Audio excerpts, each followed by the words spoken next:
एक बार एक तपस्वी साधु नदी के किनारे पेड़ के नीचे बैठकर अपने शिष्यों को उपदेश दे रहे थे।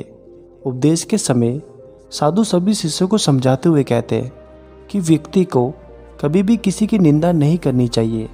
ऐसा करने से व्यक्ति पाप का अधिकारी बन जाता है और ये एक घाटे का सौदा होता है जिसमें आपका सदा ही नुकसान होता है।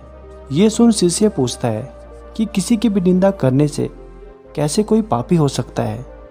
तब साधु एक कहानी सुनाते हैं। साधु कहते हैं, एक बार की बात है, किसी राज्य में एक राजा रहा करता था। उस राजा का स्वभाव बहुत अच्छा था और नरम हृदय का था। वो हमेशा ही इसी प्रयास में लगा रहता कि किसी भी प्रकार से अपने राज्य के लोगों की मदद कर सके।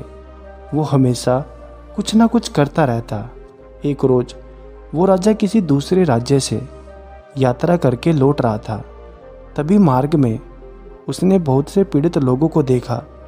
कोई भूख से पीड़ित था तो कोई अपाहिज था। उनकी ये दशा देखकर राजा को बहुत दुख होता है। वो पूरे मार्ग उनके विषय में ही सोचता आता है और अपने राज्य आकर इस विषय पर अपने मंत्री से चर्चा करता है और कहता है वो इनकी सहायता हित क्या कर सकता है। दोनों ही इस पर सोच विचार करने लगते हैं।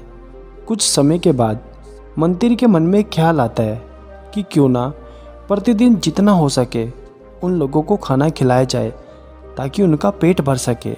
और मंत्री का ये सुझाव राजा को भी पसंद आता है और वो राज्य में घोषणा करवा देता है कि जो भी भूखे व्यक्ति है वो राजा के यहाँ आकर भोजन कर सकते हैं। राजा सारी तैयारी में लग जाता है और वो जितना हो सके व्यक्ति को भोजन करवाता है। कई महीनों तक ये क्रम चलता रहा।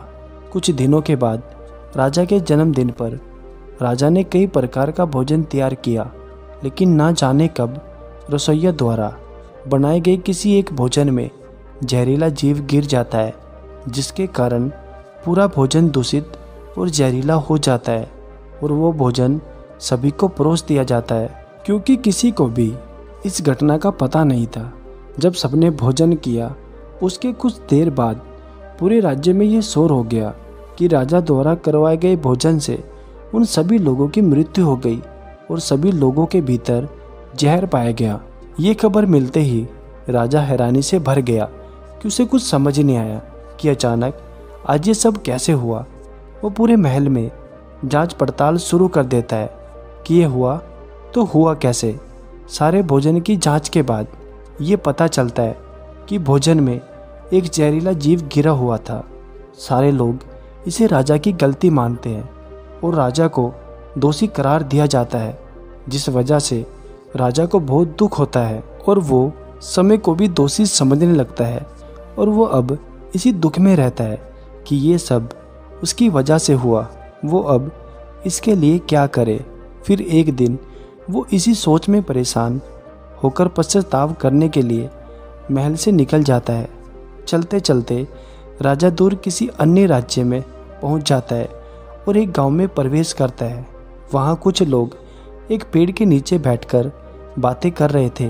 राजा उनके पास जाकर कहता है कि क्या आसपास ऐसे लोग रहते हैं जो धार्मिक हो, जो भक्ति साधना में विश्वास रखते हैं। वो लोग उसी गांव में एक घर का पता दे देते हैं जहां दो बुजुर्ग रहते थे। वो काफ़ी भक्ति भाव के थे। उन्होंने अपना पूरा जीवन इसी में व्यतीत कर दिया था। राजा उनके घर जाता है और बाहर से आवाज़ देता है। तब वो दोनों बाहर आ जाते हैं। राजा उनसे पूछता है कि क्या वो एक रात के लिए उनके यहाँ रुक सकता है, क्योंकि बाहर बहुत रात हो चुकी थी और रात को मार्ग पर यात्रा करना सही नहीं है। वो दोनों राजा को अपने घर पर रख लेते हैं। राजा को भोजन देकर उसके सोने की व्यवस्था कर देते हैं। अगली सुबह जब राजा सोकर उठता है तो देखता है कि दोनों बुजुर्ग संपत्ति अपने घर का सारा काम करके भक्ति भाव से बैठकर ईश्वर का स्मरण कर रहे हैं। वो उन्हें ध्यान से देखता है। वृद्ध पुरुष की भक्ति तो पूरी हो जाती है, लेकिन उसकी पत्नी काफ़ी समय तक साधना में बैठी रहती है। जब काफ़ी देर के बाद वो उठती है तो राजा के लिए भोजन तैयार करती है। राजा एक दिन पूरा वहीं रुकता है। इतने दिन की उसकी चिंता सब दूर हो जाती है। वो उस जगह जाकर काफ़ी सुकून महसूस करता है और तब वो दोनों संपत्तियों से आज्ञा लेकर कुछ दिन वहीं रुक जाता है और हर काम में उनकी सहायता करता है। इन कुछ दिनों में उन्हें यह एहसास हो गया था कि राजा एक नरम हृदय का व्यक्ति है। लेकिन जब ये बात उस गांव में फैल जाती है, उस पेड़ के नीचे बैठे लोग राजा को काफ़ी बुरा भला कहते हैं कि वो अपना पाप धोने के लिए यहाँ पर रुका है। वो एक पापी है, न जाने कितने लोगों को मारकर यहाँ आया है। उन लोगों ने पूरे गांव में यही संदेश पहुँचा दिया था। जब ये बात राजा और उन दोनों संपत्तियों को पता चली कि इस तरह की बात गांव में फैली है, तो राजा को बहुत दुख होता है और वो ये तय करता है कि अगले ही दिन वो यहाँ से चला जाएगा। राजा जितने भी दिन वहाँ रहा था, उसने दोनों संपत्तियों की सेवा की थी और अगले ही दिन जब वो सुबह जाने के लिए तैयार होता है और विदा लेने से पहले उनसे मिलने जाता है, तो देखता है कि दोनों आपस में कुछ बात कर रहे हैं और वो उन दोनों को सुनने लगता है। तब स्त्री अपने पति से कहती है कि गांव में किसी राजा को लेकर काफ़ी अफवाह फैली हुई है। पति पूछता है कि कैसी अफवाह? पत्नी कहती है कि किसी राजा ने गरीबों को भोजन करवाया था, जिसे खाने के बाद उनकी मृत्यु हो गई और वो राजा अब पश्चाताप करने हेतु जगह जगह भटक रहा है। सब उसे दोषी कह रहे हैं। पति पूछता है क्या उसने ये सब जानबूझकर किया? तब पत्नी कहती है नहीं, ये तो एक दुर्घटना थी। फिर पति पूछता है फिर इसमें भूल किसकी है जो ये सब हुआ? तब पत्नी कहती है कि सत्य वो है, ये एक घटना थी जो अनजाने में हो गई। वो राजा तो अब तक सबका भला करता आ रहा था, उसे क्या पता था ऐसा कुछ भी हो जाएगा। यदि गलती है तो उन लोगों की है जो राजा को दोषी कह रहे हैं, जो उसके बारे में बुरा भला कह रहे हैं, चाहे वो इसी गांव के लोग क्यों ना हो। उन दोनों संपत्तियों की बात सुनकर राजा को समझ आता है कि मुझे इस तरह अपना राज्य छोड़कर नहीं आना चाहिए था।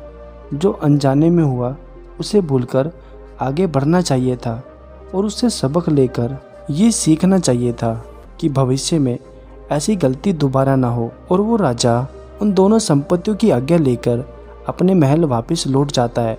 कहानी खत्म होने से शिष्य को समझ आ जाता है कि निंदा करना कहीं से भी उचित नहीं है और जो ऐसा करता है वो पाप ही नहीं बल्कि दूसरे व्यक्ति द्वारा किए गए उन पाप को भी भोगता है। इसलिए अपने आप को इस पाप से बचाओ। इस कहानी से हमें यही सीख मिलती है कि जीवन में कभी भी किसी की निंदा नहीं करनी चाहिए।